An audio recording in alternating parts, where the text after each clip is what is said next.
Miami, Miami, Miami, Miami. It feels like Miami.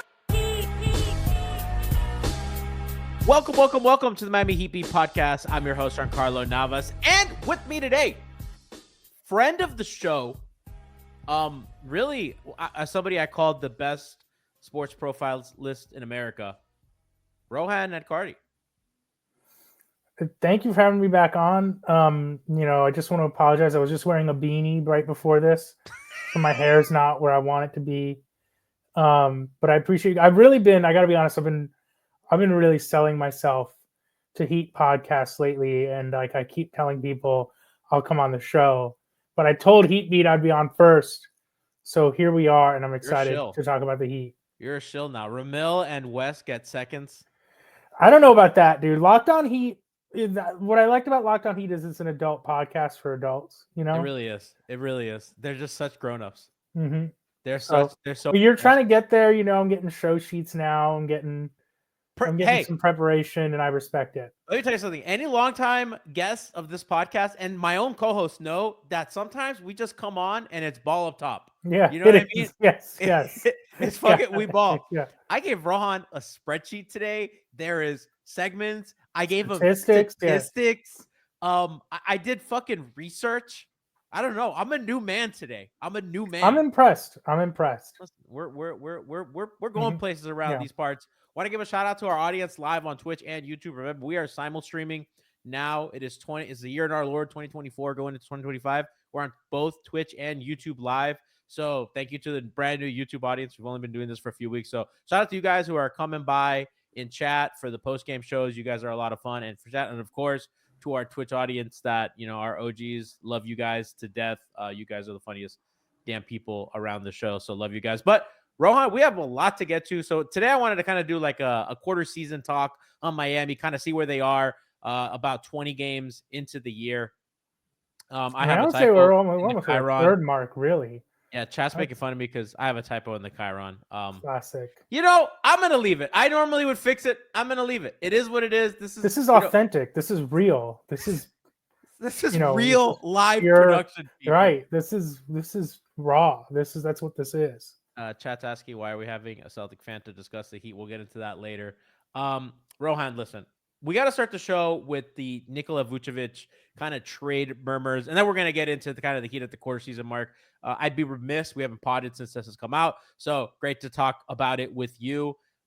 Heat are linked to him. He's shooting 47% from three this season. I know that it has been said, there was a report that the Heat want to move Bam to power forward. Bam has kind of talked about that in public, that he'd rather play that position. They kind of do it sometimes with Kevin Love. They haven't done it really with Kelly Ware. I don't want to spend too much time on this because I really think this is just kind of in-season reporting that's just going to get churned out over and over again. But, do you see anything there? Obviously, you understand the intent of putting a big shooter next to Bam, right? That's kind of, I think, the long-term hope with why they drafted someone like Ware. Can you put size and shooting on the floor next to Bam?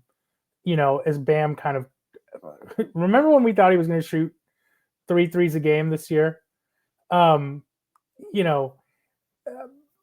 understand, obviously, the intent. Vucevic is interesting. Are they going to give up Duncan Robinson, who's kind of part of this new important starting lineup right now? Are they giving up Terry? What goes into a trade like that, I think, is first and foremost an important part of this. But I see the vision. I don't think it's a bad idea. I don't think it's a terrible idea.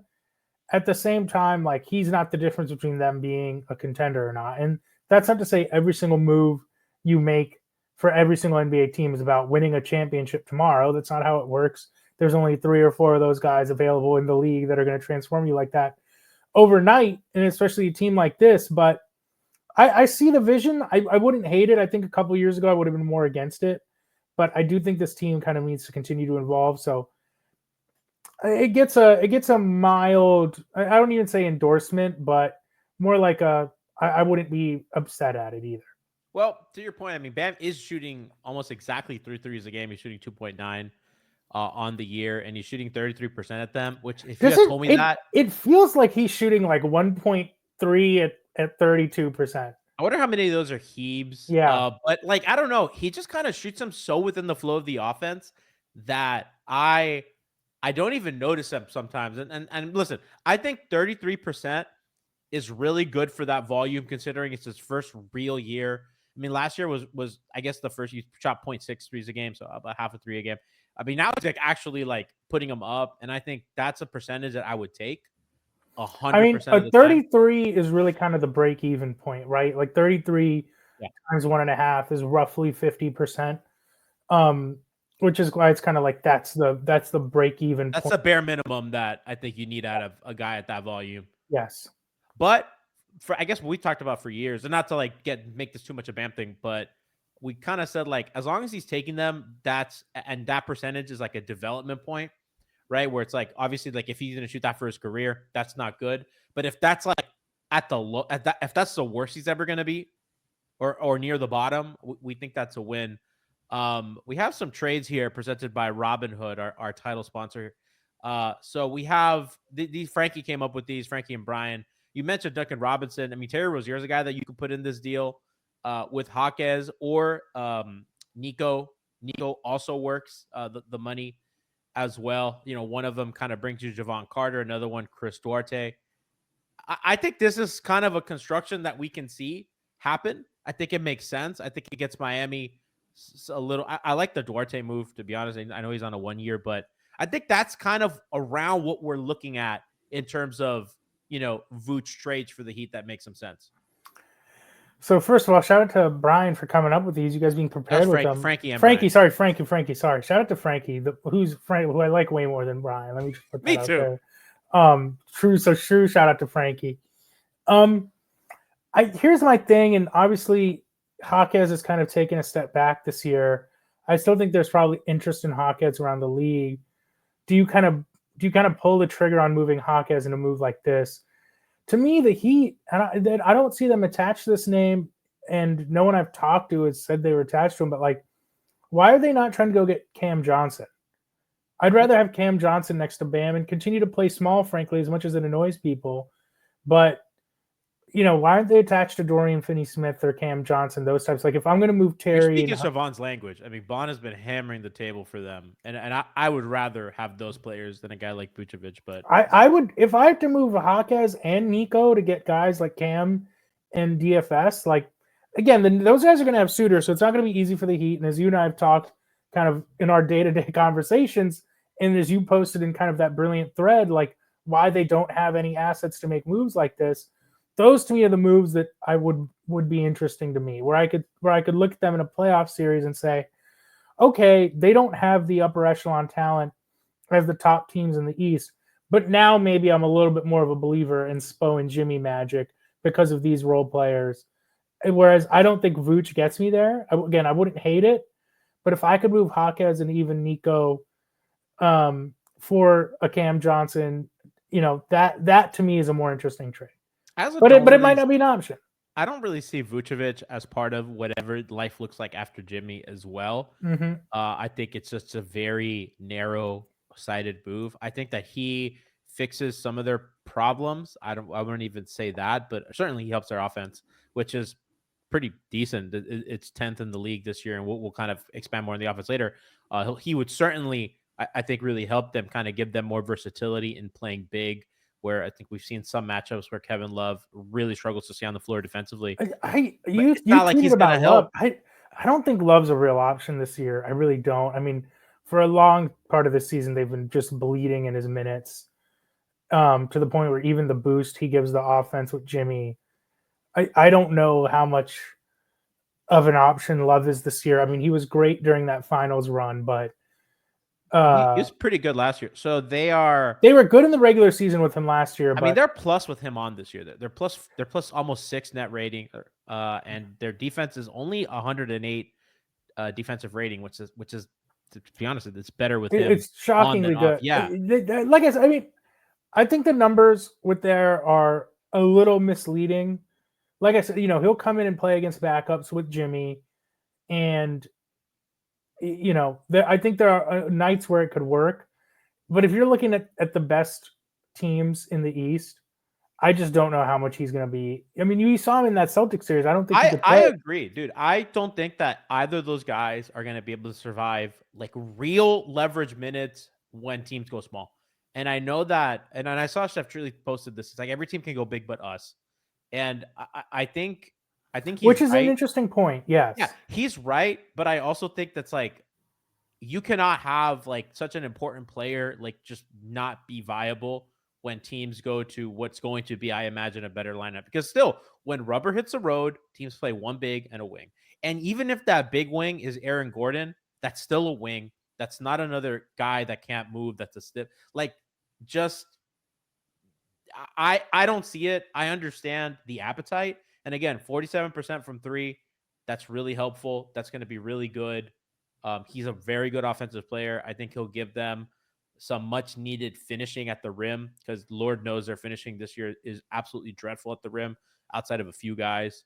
So, I mean, to me, their issue's been more, to me, always size on the perimeter than size in the front court. their rebounding has always been fine. I mean, Yes, their but- offensive rebounding has never been good, but the defensive rebounding has always Yeah. been like, okay. Exactly. But to me, it's more about guarding wings, staying in Yeah. front of wings, unlocking Bam's switchability, which they don't do as much anymore. Now, shout out to Cooper. Apologies to anybody that was here a second ago and didn't have audio. So for the pod audience, we're gonna have to stitch two things together. We were live, and it absolutely did not work.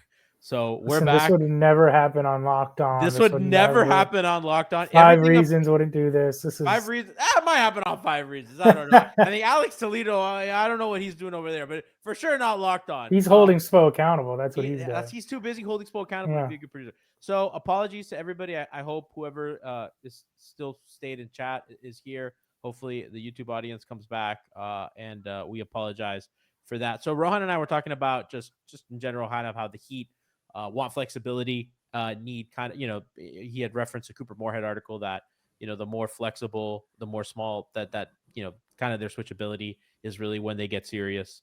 To kind of recap what we had said. And we were kind of transitioning from Vucevic talk to kind of the Heat's offense and how this year it's top 10, bro. It's been top 10. Right on that edge. Right on the edge. Right. It was 9 a couple days ago. And I'm sure that Laker game is doing a lot of work there. But they have a 10 in front of their offense when you sort it by offensive rating. And I got to be honest, that's incredible. I did not think that they would get there. And really a lot of that credit is to Spo. Fewer mid-range shots. They went from third most last year to 19th this year, which is just insane. About 30 and a half field goal attempts to 23 and a half mid-range attempts. So that's just huge for them. Rohan, I cannot believe that that offense was unwatchable for so many years. And at the very least, this team is watchable. They may piss you off in the same ways, but it is watchable. It's definitely a more entertaining offensive product. There's no question about it. As frustrating as it is, at times, as you mentioned, they still have the capacity to make you incredibly annoyed.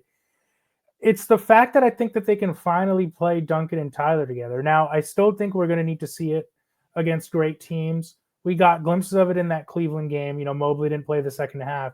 I don't want to take away from what they did against Cleveland, which is a really good team. That was an impressive performance. Dude, that's the best win they've had in 2 years. Yeah, I agree. I mean, last year there was almost no good wins to speak of. This year they beat the Suns without Durant. Everyone's beating the Suns without Durant.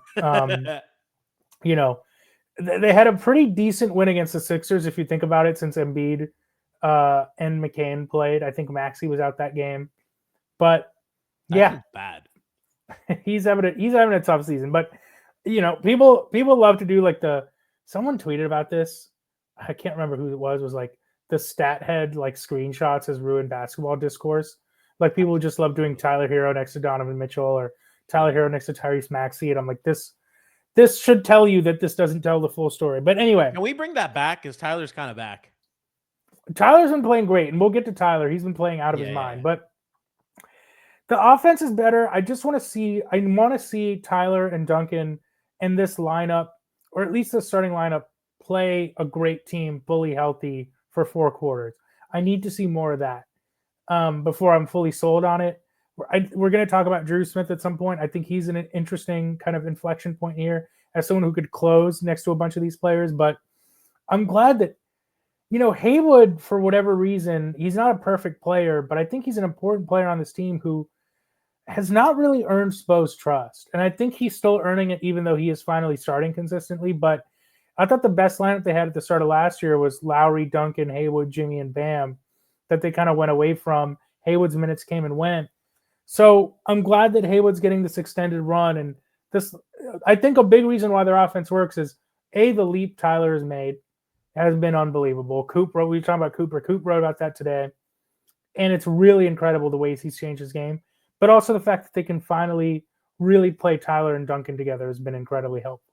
And do so with them being effective, because they're plus on the year by quite a bit, which is not, I think there's only been one other year where they were plus together, and it might have been the 2020 year, when they were, I believe they were ninth in offense that year as well. So it seems that combination working out is kind of the consistent fact in two of their best offenses. But I mean, you hit the nail on the head in everything that you said. I mean, he's been enormous. I think Haywood hasn't gotten the trust because Spo likes guys who can dribble. And I think that Haywood, and that's just been consistent with Spo. He just always prefers, do I have a guy that can ball handle? Because I really think he values that a ton, which is why, like, even when Drew Smith wasn't at the level of contribution that he is now, always played, competed on defense, and could handle the ball. I think Spo values that probably more than shooting. In reality, I mean, Duncan really got his playing time up when he could handle the ball more. And I think that was one of the main reasons why he never closed, even though we felt in 2020, especially, he was by far the best shooter in the league and he wasn't closing games. It's because he could not handle the ball. And I think that Spo values that so much. So I can see that's why they don't play Haywood. And I do think I do agree with you that I think he should play more. And I think that the hook is a little unfair. And I understand that there's a lot of minutes for a lot of guys. Like, they got to find minutes for Drew Smith now. They got to find minutes for Pell Larson. They got to find minutes for Jaquez. They got to find minutes for Rozier, even though I think some of those minutes should go down a little bit. I understand how they get to where they get. And I'm sure that as the season progresses and they got to win games, we'll see some of that change. Big time. And that's a good point about the ball handling. I never thought of it that way, but that really, you framing it like that makes a lot of sense as to why they play the way they do, or the lineups they play at times. It's also just insane to think the starting lineup they were trotting out at the beginning of the season. That felt political. Nico. I'm not going to lie. Of course. How agents are. They call, and I've said this on the pod before, and I think people don't get that. Agents call the front office and goes, "Why is my guy not playing?" But it's beyond that. I don't even know if this one. I think this was a political statement from the team. Frankly, I think this was the Heat's front office and Spo, like, trying to sell everyone on, well, Nico has to start. Like, and people kept pointing at Nico's on-off numbers last year. I was thinking Terry, but Nico. Terry, I at least get, like, you went the other way. I went like, bro, like, I still think Terry will make his mark on this team. I get the shooting is so bad he's made right his now. Mark by I not get it. guarding I know what anybody. you're saying, but I think once the catch and shoot numbers come around, he's going to be a really solid sixth man for this team. What I didn't like about the starting lineup is what I didn't like was Terry and Tyler together. That never made sense to me. And then you throw Nico into that mix, and it felt like they were like, we have to prove a point that these guys can play together, or prove that they can't in order to move on from them. And the fact that they finally did make sense. I think once Terry accepts the catch and shoot role, I think he's going to start playing better. The thing is, it's like everyone will also be better, like, if, like, they always get to play next to the best players. You know what I mean? That's why Twitch tried to censor you. Listen, me anti-Nico. Let's talk about Spo, who took him, basically giving him DNPs. But the current starting lineup is, at the very least, a huge improvement from what they were trotting out there to start the season. I got to be honest, and I think one of the main reasons why is Terry out for Duncan Robinson, who greases the wheels for all the guys on offense.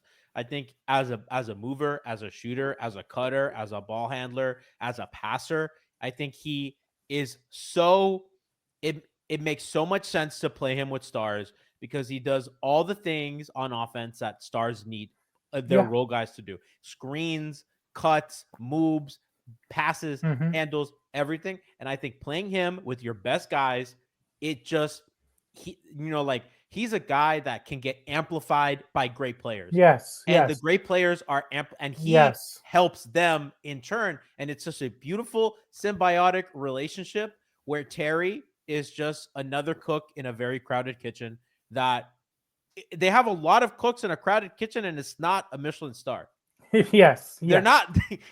That's because that is not Kasama. You know what I mean? Like, right. Yeah. they're cooking nothing. Yeah. And I think moving Terry to the bench, it's like you put like a chef at like a really nice restaurant at like, like your local spot. He's going to thrive. He has all the control. You know what I mean? You can't have too many decision makers in your lineup. And I just think it gave a natural order to things more than anything. For sure. And Tyler playing the way he's playing this year has also made the starting lineup go. Whereas I think if you get the Tyler of a year ago or 2 years ago, it's taking mid-rangers, not enough catch and shoot, etc.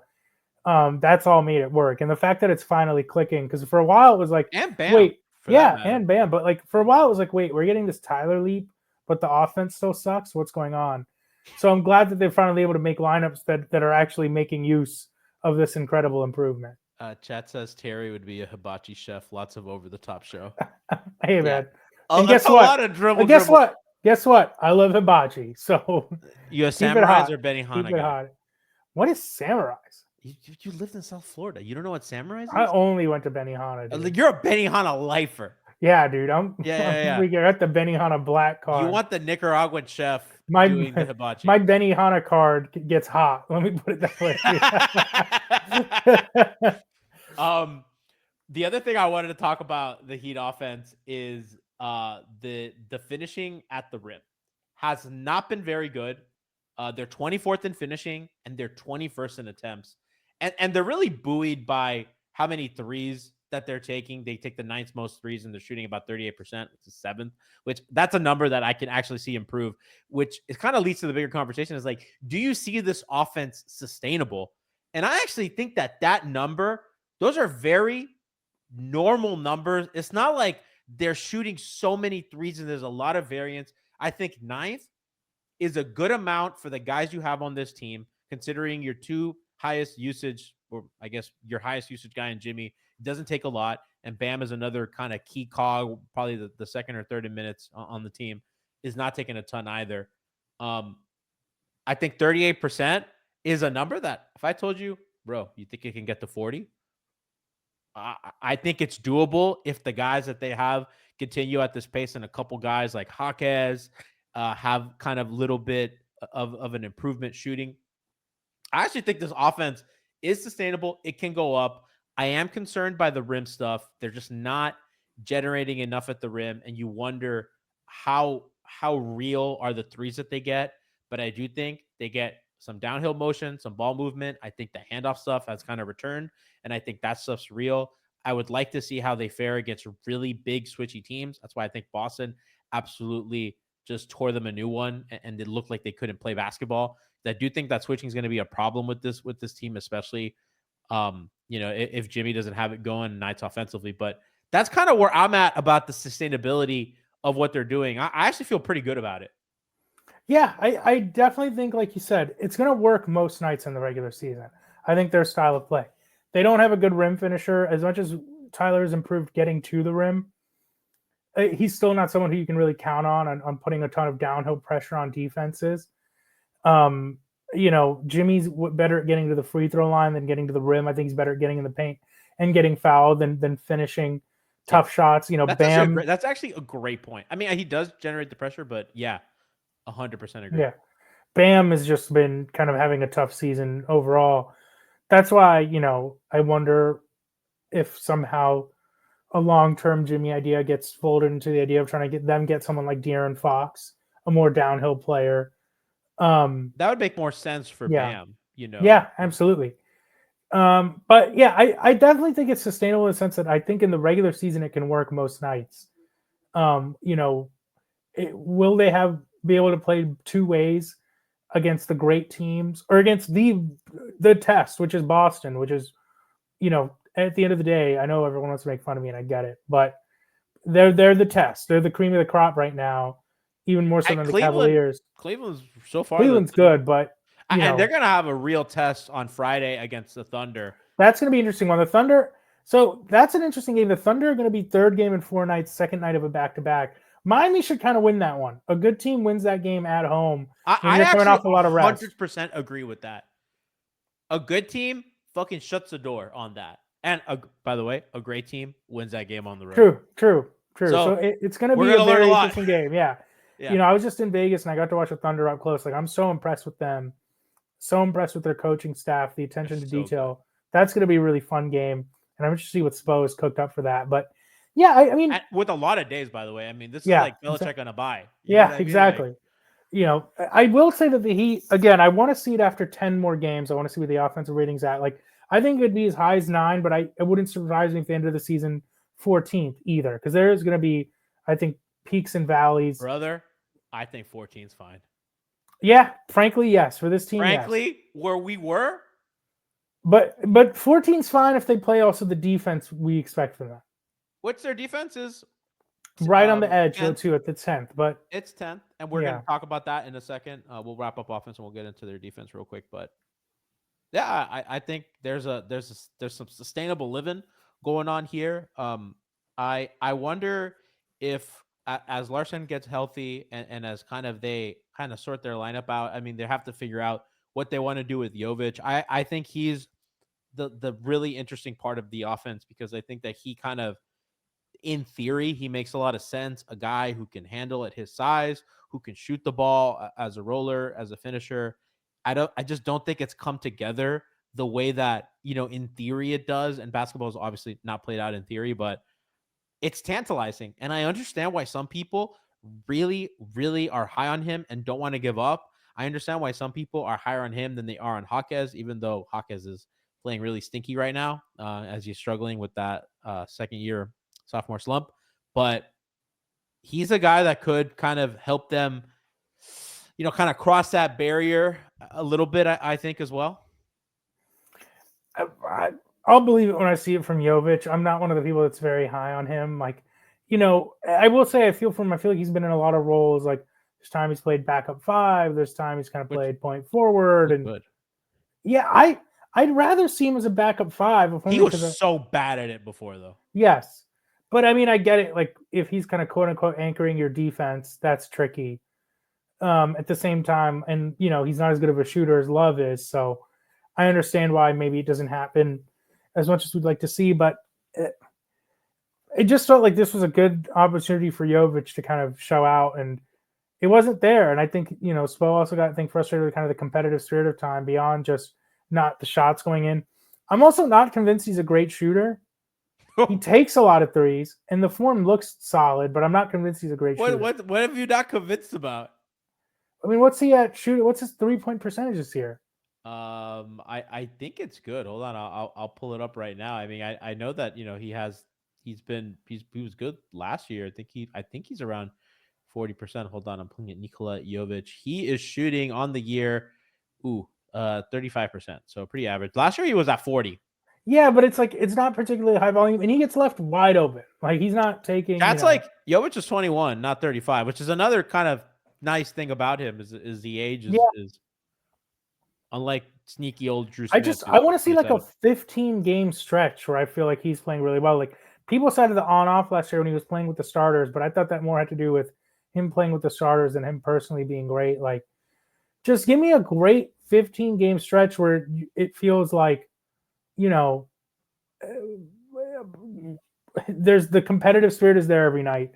Beyond just the X's and O's, beyond just the shooting. Can you pull that Toledo stat back up? Yeah, so Frankie had said Jimmy's high on him. Nico the last 2 years with no love, no the backup 5. Yeah, plus 5 pretty much with the 180 defensive rating, 108 defensive rating, which is really, really good. It's not bad at all. That's not bad at all. Do you know how many minutes that was in? So yeah, I will say that. Can you get us the minutes? I will say that for me, a lot of people like him as this ball handler. I like him as the backup 5 the best. I will say that. Like, I think that makes the most sense, especially because I've been down on Love this year, 173. So that's not terrible. That's really not terrible. Like, I remember when Bam was hurt last year, he was playing a lot of those 5 minutes with Lowry too. I mean, Lowry really worked magic in those moments. That Minnesota game, I think Bam and Jimmy were out, or maybe just Jimmy Yeah. was out.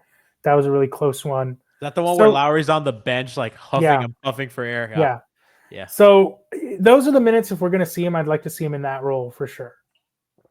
It makes sense because, and I think the last thing on this, and we'll move on to defenses. Spo likes a wing at backup 5 really for this build. I mean, unless you have like a really I don't think backup centers exist like they did. Like you may have a b-ball Paul here and there, but like the days of Marcin Gortat and Birdman being backup 5, that just doesn't exist. It's just such a premium position, and I think a lot of the league struggles with that. I mean, we saw Denver win a title, and Aaron Gordon was a backup 5. Yeah.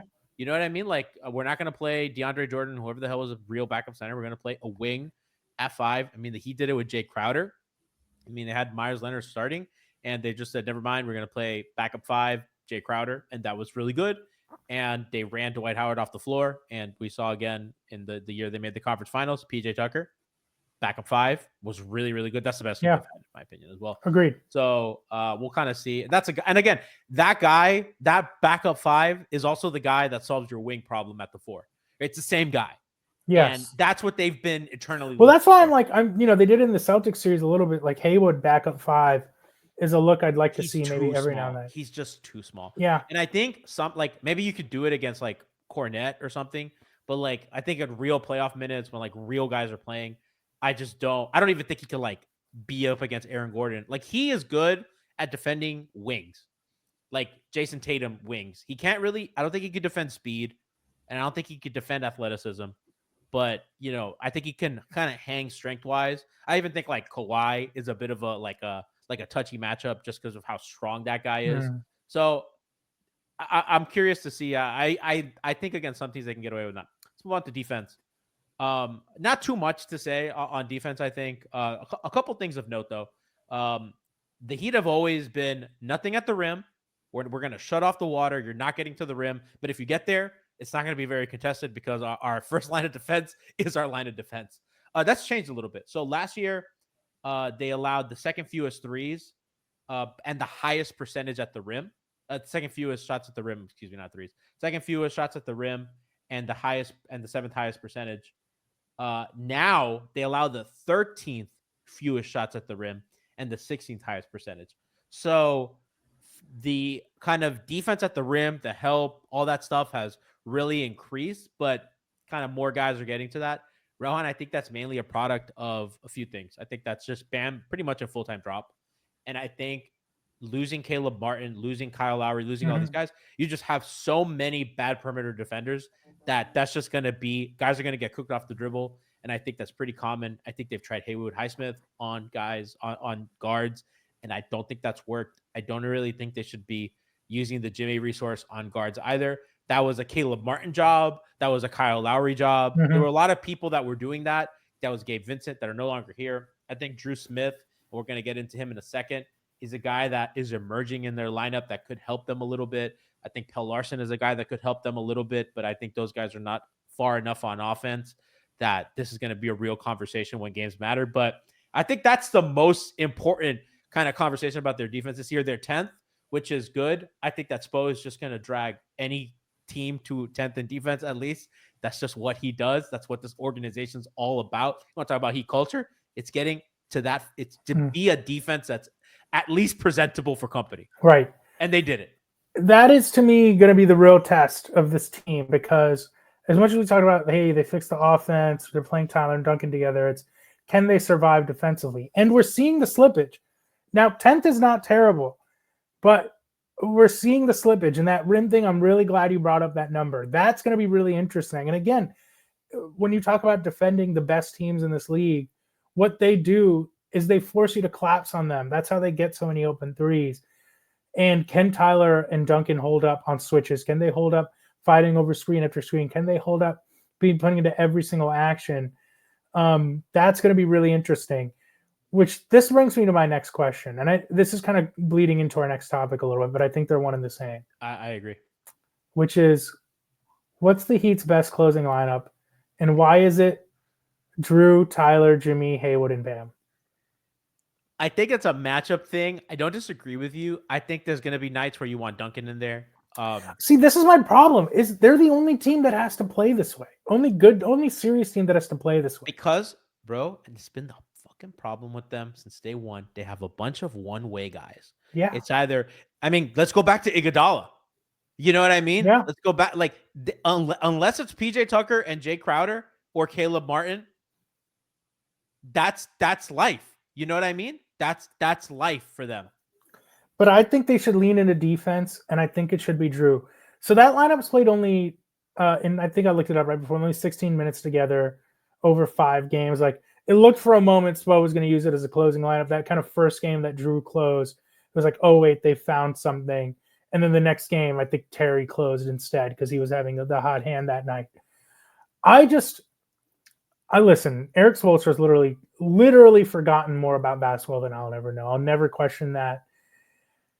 But one thing that he does that I really struggle to understand is the fact that he doesn't really have a closing lineup. This has been their issue for a few years now. That's the one thing that you can go to the front office though. I agree, and I'm not saying it's his fault that they can't have a great one out there, but I'd like to see them try to develop one at the same time, which is why I think Drew's really interesting because, like you said, he can handle the ball. He will get to the rim on a pick and roll every now and then, and I think he's shooting just well enough that I think it's a trade-off I'm willing to make. And I just would like to see that group again. Give me a 10-game stretch where they close every fourth quarter, just so we know. It's like people focus so much on the starters, like that first starting lineup. Oh, shout out! Damn, okay. We did it with that first starting group that we all knew was terrible, but they got the leash they got. Why can't we get a closing group to get a similar leash? That's what I want to see. I mean, and I think part of the problem is Spo is so competitive on a night-to-night basis. He's not thinking about. He's literally thinking about how do I win this next possession. But I'd like to see like 8 to 10 games straight of Drew, Jimmy, Tyler, Bam, and Haywood closing games. Absolutely. Chat's really divided on this. Chat's one guy in chat, Max, is like Spo has tunnel vision. He can't adjust to player rotations on the fly. I really disagree with that. MacMahon is like, Bam doesn't play offense. You always have to consider Duncan. So I was kind of making the case for Duncan. I really think it's like a hot hand thing. In actuality, it's like who's playing good that night, which I don't hate. I just think that this was not a problem in the Big Three era, right? You knew that those 3 guys, Ray Allen and Shane Battier, were going to close, right? And that was it. I mean, even unless one of them was like Shane Battier going through like a demonstrably horrible shooting slump, you know that those were the guys that were going to close. And before that, it was Mike Bibby. You know what I mean? Like you knew who was closing. And I know that was a younger Eric Spoelstra. I mean, even 30 and 11. I mean, you knew who was closing on a night-to-night basis. But I do think that this has been a weird team. It's been weirdly put together. And they have their core guys. They have the 4 guys that have pretty much been here the whole time. And the rest of it has been patchwork and small contracts. And that's just going to have consequences. And we're seeing them. We're seeing them in real time. I mean, even when they had that really good team with Tucker and Lowry, that wasn't the same start. Some nights Lowry wouldn't close. Some nights BJ wouldn't close. And those were guys that, are really good players. So I do think that's a theme, but I do think Drew Smith, and that's kind of the next guy we really want to get into today.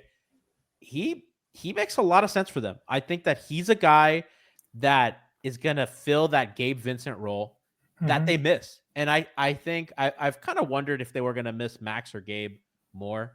And that'd be a fun question for you guys in chat to kind of give your take on whether you think that they miss Max or Gabe more. But Rohan, my personal opinion, I think it's been Gabe. The point of attack defense, the pick and roll chops, and I think that's been a very underrated part of Gabe's, that little side pick and roll, him and Bam. The way he was good in the finals run, really good. He was taking pull-up threes. I was gonna say the pull-up mid-range, the pull-up threes. That the way that he squeezed in between guys, the craftiness and pick and roll. The finishing at the rim, I always thought was good. And at Santa Barbara, he was a guy that would get to the rim and finish, wasn't necessarily a three-point shooter. Became a very good three-point shooter. I don't know if Drew's going to have all that on offense, but I think he's going to be able to bring them some of that stuff on defense, and he's going to be able to kind of can he get you 70% of Gabe? Yeah. So if you remember Game 7 of the 2022 East Finals, PJ Tucker was injured, and he came out early in that game and didn't come back in, and he was a minus in that game. But the Heat were a plus in the minutes that PJ didn't play, and they maybe win that game if they take him out earlier. And the person who played in this place that game was Victor Oladipo. And I think what another guy they lost for nothing. Yeah.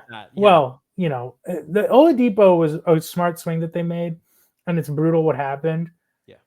But that's the type of player, in addition to the four, I think when they've been really successful, when Lowry was at his best, when Gabe was at his best, when they had a healthy Victor, remember early in that Bucks series, is a really athletic defensive guard who can guard multiple positions is an incredibly important part of this team, especially when Bam is dropping. And like you said, they don't want people to get to the rim. It's because they're missing Gabe. It's because they're missing Caleb. It's because they're missing Kyle. And I think Drew is that guy who can fight over picks, who can guard. He's not going to guard a Kawhi, but can you steal a few possessions with him on Jaylen Brown? Can you steal a few possessions with him, on a Jared McCain, a little bit bigger guards than just opposing point guards? Yeah, I think you can, and that makes him really important. So I think he's a real key piece of the team. Again, why I want to see him close and see if he can develop that offensive game. Again, you look at the great teams like I know but like what the Celtics have with Drew is like he guards centers. You're not going to get that from Drew Smith, but those kinds of really flexible players at that position, I think, are so important. And it'll be interesting to see how he develops if the shot continues to fall, if he continues to take it with confidence. Right now he is. That's like I'm saying, I'd like to see him close for a committed stretch, because the more you develop him, I think the better shot they have of standing against some of these better teams late in games. I think that really, and to kind of tie it into the conversation we had about defense earlier, he and everything you said about fighting over picks, he helps them kind of survive enough so that the help can come too. That help at the nail in a Spo defense is so important. And I think that really the way that you see this defense in particular get unraveled is the guy at the point of attack gets beat.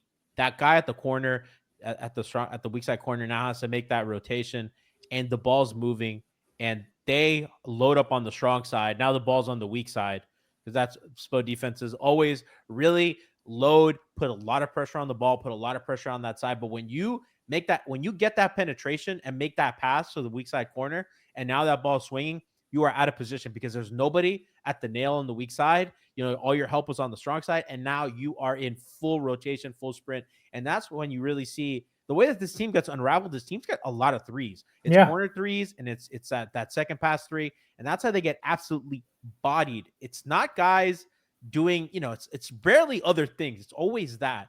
And I think a guy like Drew can survive enough at the point of attack, can give them time for the help at the nail to come from, all that strong side help can come.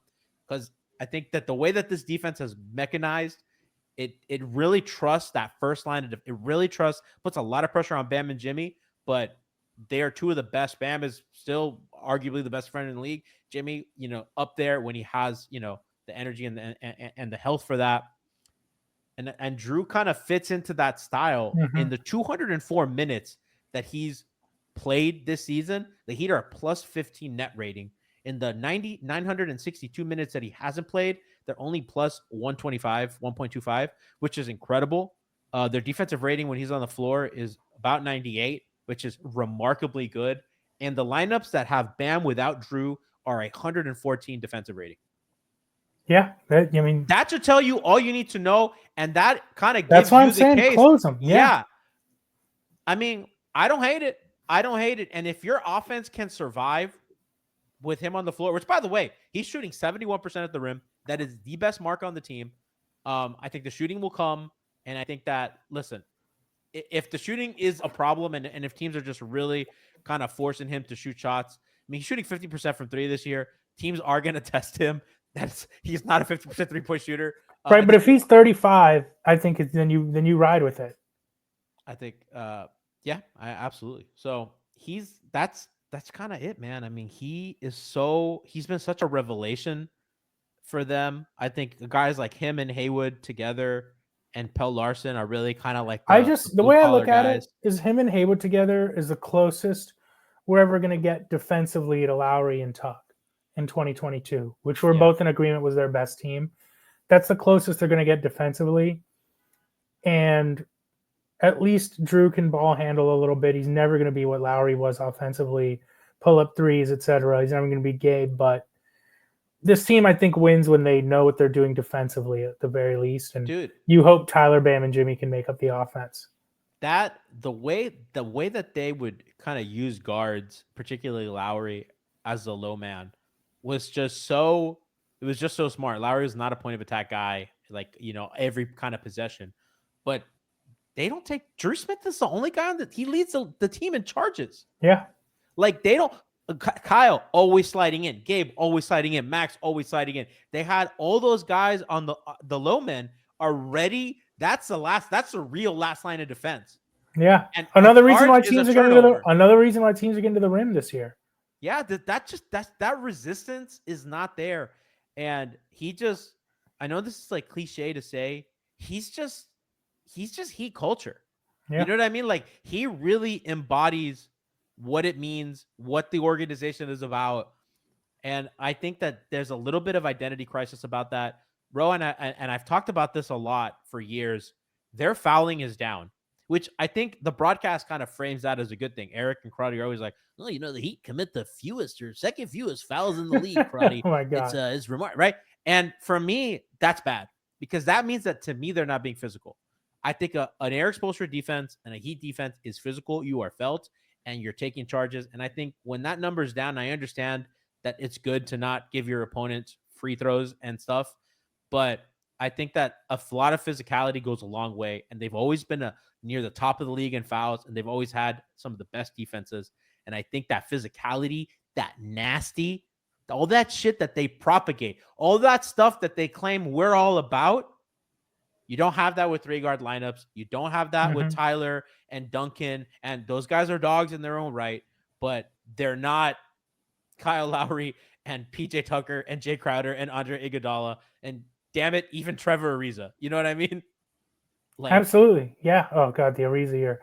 I'm sorry, but have you seen this guy who's in the chat called you the king of at the nail talk? Which is hilarious. I am the king of at the nail because they're so funny. They made fun of me earlier because I said to you had hit the nail on the head, and I said that twice, and these people just can't let me live. And then I say the nail twice, and then they're so like, "Oh, funny." Yeah. There's also a lot of Isaiah Stevens love in this chat. Yeah, I mean, I don't really want to get into it. Yeah, neither do I. Yeah. They have enough guys. And listen, I mean, Rohan, real quick before we go into our final segment, got 5 minutes for Drew, Jimmy. Yeah, that's 2 guys. They have Rozier 3, Hawkes 4, Larson 5, Hero 6, Robinson 7, Adebayo 8, Highsmith 9, Jovic 10, Love 11. That's not even counting, whoever they bring in, later on at the buyout market. That's 11 guys. That's just too many people. Yeah, agreed. I like to see him. I would definitely like to see him. Sorry, I'm just now catching up on the chat. Somebody also said me liking Terry and not Nico is classic horrible Rohan analysis. Well, I kind of agree with that. I just don't. We're very anti-Rozier on this show. I know, and I'm not even pro Rozier as much as I think that like he's a fine option coming off the bench. I don't even dislike Nico as much as I'm like, people talk about Nico that it's like we're sitting on this all-star. And I'm like, can he do it for 13 games in a row? Like, can I see some of these things that people are talking about on a consistent basis? But I think we're in agreement. Nico backup 5 is I'm interested to see more of that. I am too, and yeah. So we're gonna get into our final segment of the day. Look how fucking organized we are. It is the bearish or bullish. This chat did go down. I will say this was a blank screen with no audio at one moment. So they came back. I'm gonna be honest with you. I'm just talking about the organization, and I'm giving you a little shit. But you're right. It's been a well-organized, well-run machine today. Hey, let me tell you something. I could not control StreamYard. Right. Fucking up. Yeah. Shout out to StreamYard. You guys have done a great job for years. Love you guys. But just one time, I don't know what happened. And shout out to chat for coming back. Yeah. Shout out to chat for coming back. We love you guys. Not everyone does that. So thank you guys. Easy Money Joel Anthony is one of the best chat names I've ever seen. That's great. I think Schmeeth and Smolnik is Schmeethan, where's Schmeethan at, dude? Yeah, Schmeethan. Schmeethan, It's too early for Schmeethan. Schmeethan's on for. Schmeethan is a legendary Heat I love fan. Schmeethan. He stays on my neck when I'm on these two, but I respect it. Schmeethan Game is recognizes game. Yeah, one of the and obviously Skinny McGee. Shout out to Slim. yeah, South Florida radio legend. that's funny. I like Pella Larson, by the way. I think he's a solid Love option. Pillars. Yeah, Love Pillars. Yeah, no, I think he's a guy. He's another guy that's like really Heat culture. yeah. I think he, Haywood, and Drew Smith are those three guys that like are really kind of important to kind of that identity. All right, Rohan, we're gonna get into the bearish or bullish segment of the day. Say hi to social media. Hi social media, because it's going up there. It's brought to you by Robinhood, and I'm gonna ask. Today's bearish or bullish. We're gonna ask you if you're bearish or bullish on potential trade packages for Jimmy Butler. Now, I'm not going to give you a trade package because that's we don't have to do that. But I just, what do you like the teams and what you think the Heat can get out of them for Jimmy Butler? That's obviously the big story of the Heat season this year. So let's kind of get started here. Are you bullish or bearish on whatever the Rockets can offer the Miami Heat for Jimmy Butler? Now, let me just double check here. Bullish is good, right? Bullish we like. Bullish is good. Bearish is bad. Okay, got it. And so Houston Rockets, I'm bullish on the Rockets if they are putting in first-round picks because the Rockets have expiring deals. So is that a bullish? That's a bullish. We have a sounder. Okay. All right. That sounder? I love that sound. That's Alex Musabai. We're a low production show. We don't have real sounds. We have onomatopoeia by our staff. I'm bullish on the Rockets putting in first round picks and expiring contracts. You might have to take a couple years of Dylan Brooks money, but if the only money you take is $20 million from Dylan Brooks the next couple years, and you get 2 first round picks, Brooks is the kind of player that a contender will want at some point at a movable number. I think that's the kind of trade I could be talked into. Because it does get you an NBA rotation player, someone who I think would be incredibly annoying in Miami in good ways, and they could lean into defense and figure it out. I mean, I don't know how that team would score ever, but it would be interesting. But getting a couple picks from them, it's a slight bullish, like a lean bullish. A okay. lean bullish, yeah. A lean bullish. Yeah. All right, Mavs, quick hitter. Bearish. The Warriors. Bullish. Why are you bullish? Why are the Warriors? Because I think Wiggins keeps them competitive and is another guy that in a few years could be moved. He's on an expensive deal, but it's not crazy money. I think they could get a couple rotation players in Gary Payton or Kyle Anderson, guys like that. Maybe a Schroeder gets in there. He's an expiring deal at least. And you can try to get a pick or two. Like, I'd rather get that package from the Warriors than have to pay Kuminga, but I think you could talk yourself into that one. Okay. Phoenix. Bearish, unless there's a third team. Very bearish on Phoenix. I'm not saying it's impossible. By the way, I'm on record. I'm sure Shams is getting his information from somewhere. I just think that somewhere is lying to him. I don't think so at all. Listen, let me put it this way, G. Let's say that Shams reported that De'Aaron Fox had a preferred list of destinations and the Kings were listening to offers. Every Heat fan would be like, oh my God, we're getting De'Aaron Fox. Like, we're getting him. And now the shoe's on the other foot. And I think Heat fans keep trying to poke a hole in this story, keep trying to find the leak, keep trying to identify the source. This is how this works. And the Heat have been the benefit of this. Listen, Phoenix is just I believe the lists and stuff, and I believe that, and I don't believe Bernie for the other stuff, but I certainly think that like just the logistics for the Phoenix trade is so. All it takes is a third team talking themselves into Beal. That's fine, but like Miami's not going to want. They don't have anything to give. If they could get their first round pick in 2031, and I know people say Pat doesn't care about that. that's a good pick to have. And That's another thing that Pat doesn't care about that. again, listen, when the rubber meets the road, if they're a middling team by the deadline, and there's not a lot of great offers out there, like they're gonna have to think about it. So like, I think Heat fans kind of feel like, they've always been on the good end of trade speculations, and now the shoe's on the other foot, and people kind of don't want to believe it, and they want to be like, I actually know more than. And the thing is, it's not just Shams. Like I was just in Vegas, like everyone is talking about this. A lot of agents are talking about this. A lot of executives are talking about this. A lot of reporters are talking about this. And Rohan, I know they are, and I believe that there's a little bit of smoke where there's fire. I just don't. That just seems like, I don't know, blatant. I don't know. That just seems like blatant leverage. I just don't buy it. Who leverage from G? Why did G just go out? That's not good. It's just, I don't know. Just a full shot on me. I just think that stars in this league have a way of getting to the teams they want to get to. And I wouldn't discount Phoenix just because the package looks unappealing right now.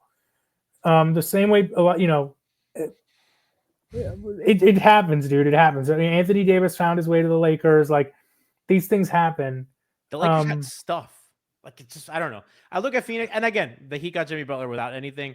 I think that was a little bit different, but I think we'll have to see. I will say this. Shams did sound very Trump-like when he's like, this is probably the most vetted story I've ever put out. And I just read it like, this is the most vetted story of all time. They've never vetted a story like this. Some might say this. I was like, lose the Trumpism, bro. I just think that I think that he knows what he's talking about. Like I said, after talking I believe that he's getting it from somewhere. I don't know. I just read that and I kind of roll my eyes, and it's really been the story. I mean, I think if he's reporting again, and he's not reporting that Phoenix is going to make the best offer, or that Jimmy is going to make it to Phoenix, just that Jimmy's really interested in going there if he gets traded.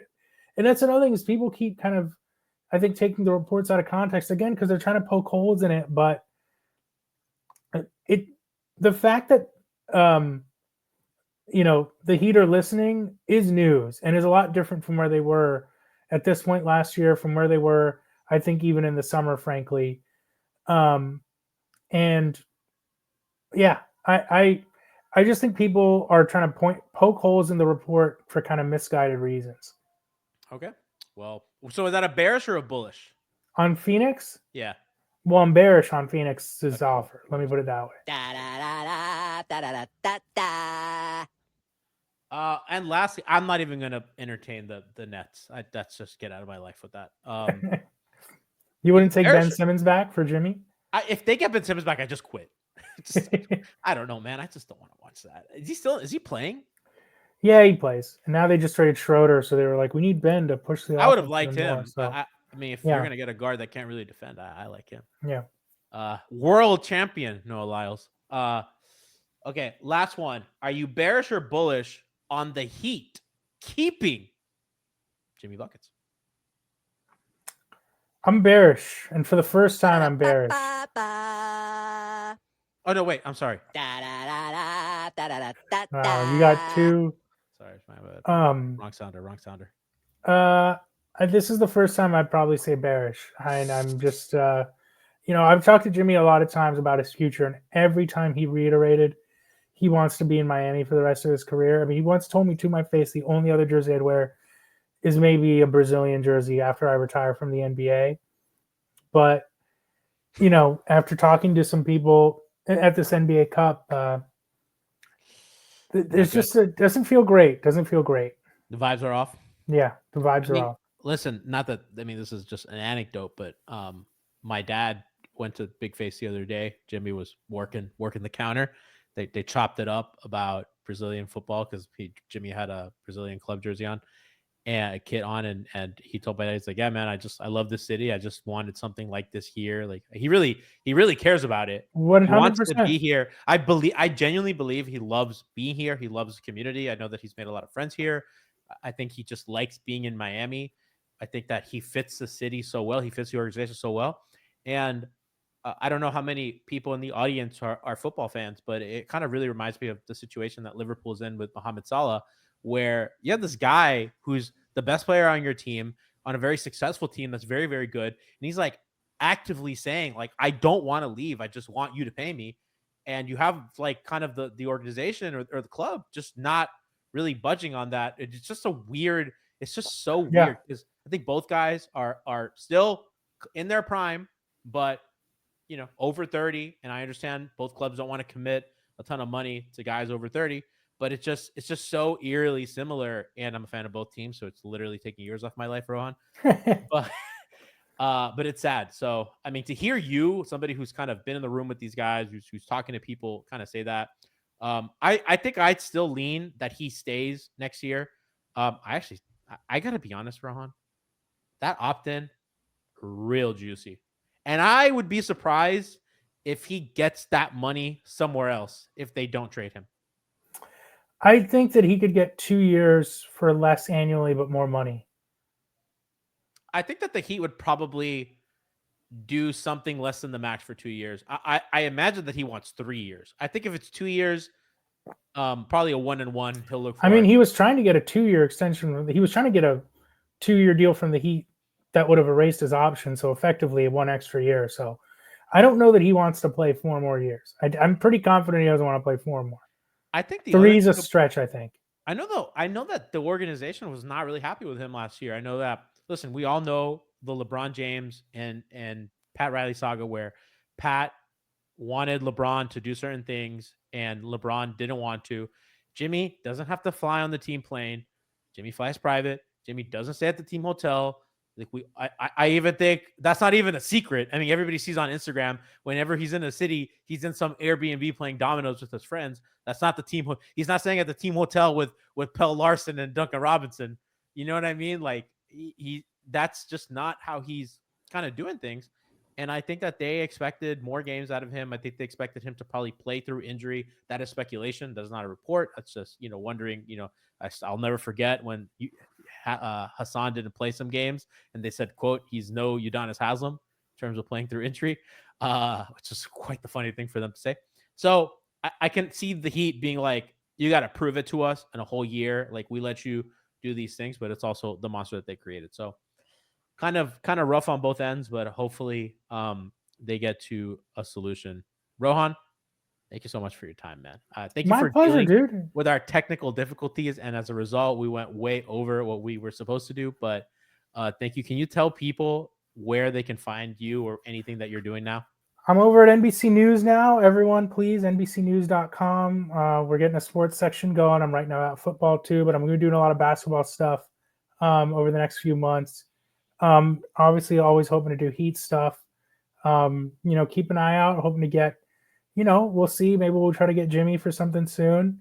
So, just keep your eyes peeled. NBC News. I appreciate just the Heat Beat community. I appreciate Heat Beat. You guys have always just been like a jetpack for me, just always boosting me. I really appreciate it. Every Heat story I wrote was for you guys to enjoy. So thank you for just always being that boost. Man, if people, when you come, let's go to Big Face. We got to go together. Dude, absolutely. 100%. We'll make that I know we always say that. By the way, but I want to go. We have not hung out in pretty much ever. Well, we had the infamous Flanagan's trip. We had the infamous Flanagan's with Cortez and Alf, which you guys maybe pass the county line, but for sure. No, I owe you a trip, and I went down there for the opening, so I'll be there. I'll be there for sure. All right, Rohan, thank you so much, chat. Love you guys. See you tomorrow for Heat Thunder. I'll be on, and Tiff has committed, so Tiffany will be on postgame tomorrow, and I don't know who else. Love you guys. I have stuff to do. Bye. See you, dudes.